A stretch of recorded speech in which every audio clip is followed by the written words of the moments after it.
Wuthering Wave's ecosystem is a disgrace. And here's why. Okay, now with the rage bait over, honestly, it depends what kind of person you are.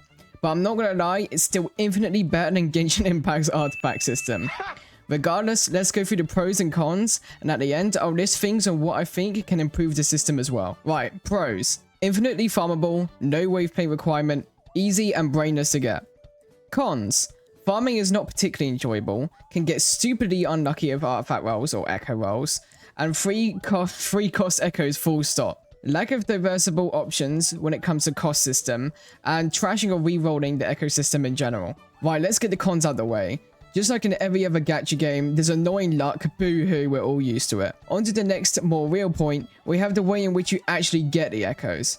Now, if you're just playing the game passively, honestly, it's quite nice. Not costing wave plates is a massive blessing. And farming bosses, then going AFK for 2 minutes, isn't a hefty price to pay by all means. And so I think for boss mobs, it's quite alright. However, when it comes to regular echoes from 1 to 3 cost, my days, I'm going to crash out. First of all, you have to go around the map finding the echoes. Then you have to hope that it actually drops. Then you have to make sure you don't accidentally kill a different echo type and reset the echo guarantee counter, which is especially egregious in groups of enemies as shown here. It is atrocious when it's not boss mobs. On to the worst thing on the planet, the free cost echoes.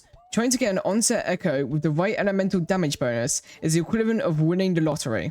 Words cannot describe how awful it is. Now, thankfully, you can get the echo picker for the free cost, which is alright I suppose, but those are few and far between. But yeah, in the world, you're better off praying. Apart from that, you have the cost system, where if you aren't running a 4-4-1-1-1 team, you lose out on quite a lot of damage, which kills versatility.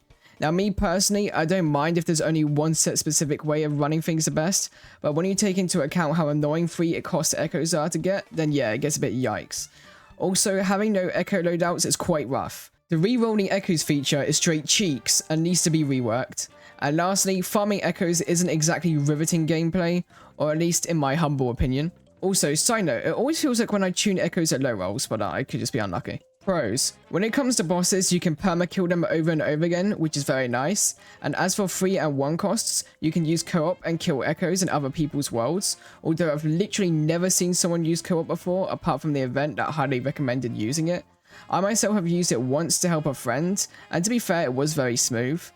The no wave play requirement is absolutely wonderful. Sure, you need to do tacit fields for XP for the most part, but there's other ways of obtaining it, and it's infinitely better than Genshin Impact system. It's not even close. Definitely one of the best parts of the system. Having echo abilities in general is just very nice, self-explanatory. And finally, the ease of which you can get echoes in general is nice, and having the boxes to help with the free costs is a nice quality of life as well. How I would improve the echo system then? First, allow echo loadouts. I do not know why they are intentionally not doing it. I would also like to make the echo recycle system go from 5 to 4. That way I think it's not as much of a disgrace when you recycle them, because right now it feels like a pointless feature. Increase the chance rate of echoes leaving their collectibles behind by 25%, which I think is fair. And yes, I am aware of the food buff that drops echoes 50% more often. Shorten the wait time on boss respawns from 2 minutes to 1, or do like Genshin and completely remove the timer if you TP away. Slightly decrease how much echo XP is needed to level them up. I don't feel as though we need to stray away from the current 4-3-3-1-1 thing we got going on, but it would be nice for more versatility, but not a concern of mine. Other than that, I don't have much to say. Overall, I think the current system is a 6.5 to 7 out of 10. I hope Kuro makes some adjustments. If you liked the video, press like. If you hated it, dislike. And either way, subscribe to hate watch or enjoy my next video. See you next time.